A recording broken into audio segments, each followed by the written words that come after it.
En 2019, este equipo de remeras de Orio, Guipúzcoa, vivió una anécdota asombrosa que nos debería hacer reflexionar. A una de ellas, Sandra Piñeiro, se le rompió el apoyo de su remo en mitad de la regata. ¿Qué podía hacer?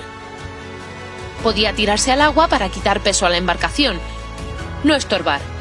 Pero entonces la barca se desequilibraría, no podría avanzar en línea recta. Así que se colocó en su posición y comenzó a moverse del mismo modo que sus compañeras. No tenía remo en el que apoyarse, por eso le era más difícil moverse.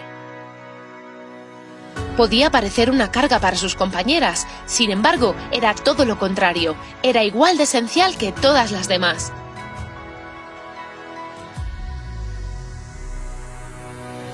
Y ganaron la regata.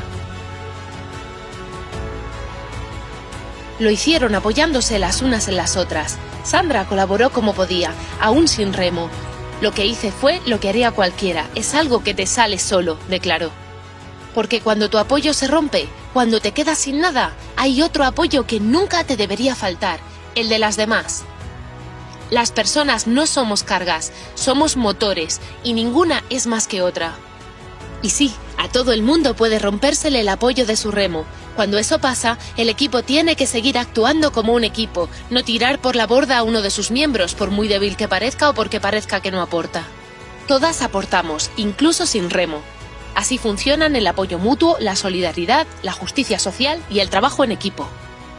En este equipo que es nuestra sociedad, no dejes que nadie tire a alguien por la borda. Rememos juntas, avancemos y ganemos la regata.